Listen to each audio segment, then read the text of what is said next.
Hello ladies and gents, anatomy of the knee, very important structure, very common. I'm going to go through some basic anatomy. This is more around medical professionals, but I'm actually going to give some clinical information on there as well. So for patients who might be interested, this will be useful. It might be a little longer than the usual 5 minutes.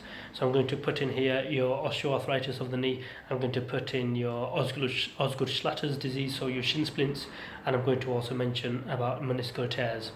So let's go. Here we are, the anatomy of the knee. So here's our model. Let's just get the camera in place. Straight to it, tibia, the shin bone, fibula, the bone on the side.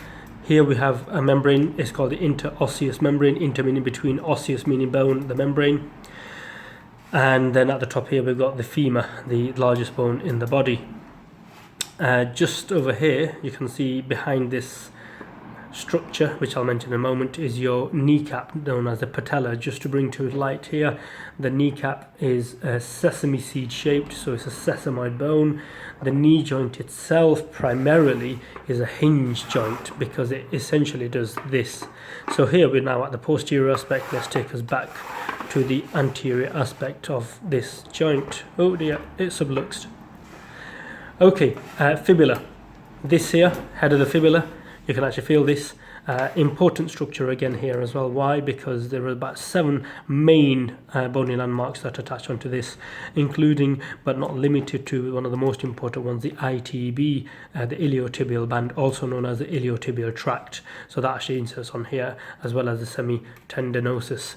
Now that runs along the outside over here. So this is the lateral aspect, this being the medial aspect, the inner thigh, the inner side of the knee, and you've got the shin bone. This is your frontal aspect. You've got this landmark over here, very, very, very important also. Important thing to be said here, aside from the iliotibial tract, you've got a nerve that runs very superficial over here. It's called the common peroneal nerve. Very important. Why? Because if you get damage to that, then you'll get a foot drop. So yes, foot, as much as the foot is at the bottom, it's this nerve that becomes damaged, and it's easy done because it's very, very superficial. It's on the surface. So a little bit of trauma, if you run into something, or if you get hit in hospitals when we're transferring patients, sometimes from one bed to another, and their leg can get caught on the actual sliders. Back to the tibia itself. Anterior aspect, like I said, this one here is a tibial tuberosity, the lateral condyle, the medial condyle. Okay, this guy is important. Why? Because this here is a quadriceps tendon, and yes, it runs over your patella, over the actual kneecap, and here we have the superior aspect of the, or the suprapatellar aspect of the quadriceps tendon, also known as the patella tendon, and the infrapatellar aspect. So important here. Why? Because this guy inserts onto the ischial tuberosity. What is tibial tuberosity? What is a tibial tuberosity? See it from the side. You run down, feel on your own knee, just after the knee, you feel the soft bit, the ridge, and then you feel that bony landmark. This is important because you get the condition called Osgood-Schlatters Disease, also known as shin splints. Too much running, tightness in the quadriceps, or when does this happen? Typically in adolescence, and typically, I say not always, but why? Because the bone is growing faster than your actual muscles and tendons. So when you're running, you're exercising, these guys are contracting to run. They're pulling on this, they're pulling on the tendon, and you get micro tears and you get micro pulls on this. So this, whenever a tendon inserts into the bone, that little bit is called the enthesis or the entheses. So you get micro tears on there. So that's Osgood-Schlatters. Very painful, very tender over here when you palpate. Ibuprofen gel, release the tension in the quadriceps, and that usually should help, as well as the muscles in the lower leg, so the anterior chambers, the anterior aspects. Okay, back here to the femur, so the largest bone in the body, the thigh bone, and you've got the lateral condyle, the medial condyle.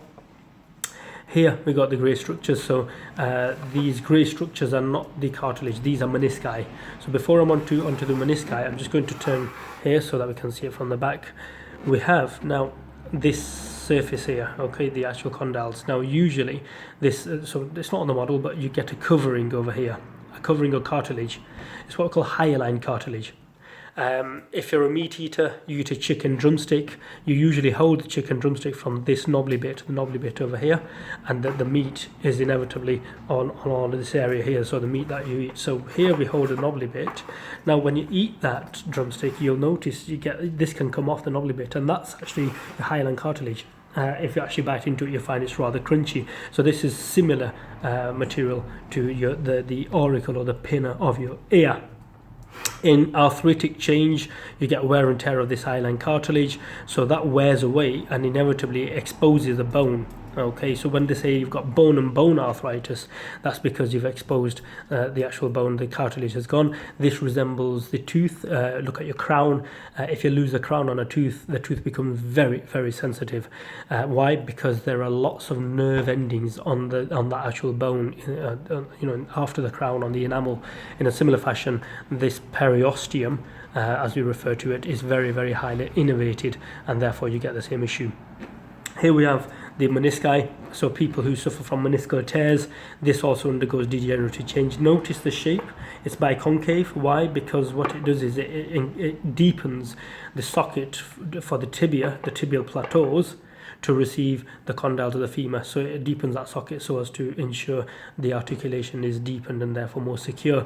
These guys undergo degenerative change, and so you can get tears. These guys can actually become torn over here on the edges. So it's a little bit like our nails. If I was to peel away at a part of the nail over here, for example, what would happen is it would then catch.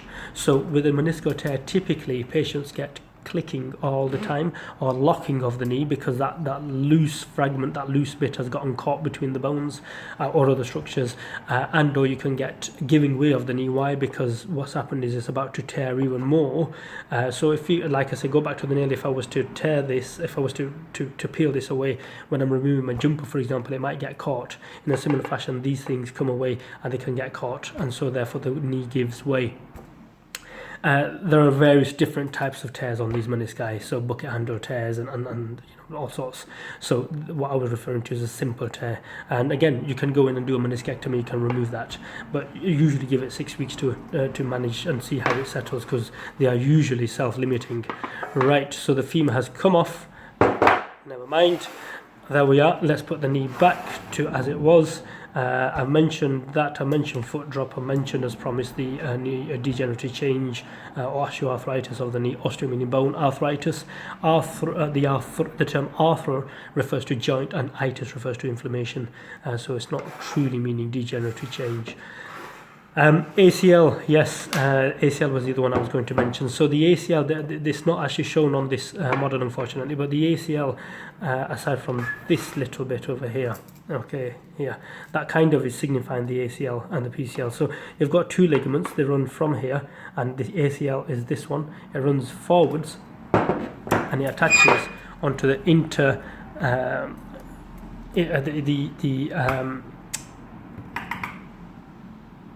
sorry, slipping my mind, this eminence over here, intercondylar eminence, thank you very much. So it inserts onto the intercondylar eminence over here. If you get rupture of the ACL, which a lot of people are familiar with, that's where you have to undergo surgery. Now you can have partial tears of the actual, I'll bring this back to myself. So you can get partial tears of the ACL, and that means you can actually assess that as well doing the modified Lachman test, the anterior draw test of the tibia on the femur.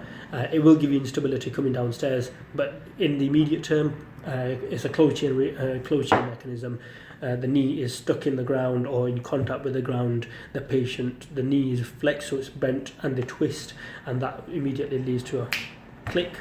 Usually you don't hear the click, but otherwise you feel the pain, and within 30 minutes you get a massive swelling of the knee. You can't move, you can't weight bear, you can't move the knee at all. It develops a hemarthrosis, meaning you get blood effusion in the knee joint. That needs an MR scan, and more often than not, unfortunately, it's a surgical case. I hope this helps. That was the knee in a very quick and brief overview. Any questions, any queries, any comments, don't hesitate. And if you want me to do a video on any particular condition in detail, or otherwise any particular anatomical joint, don't hesitate. Thank you very much.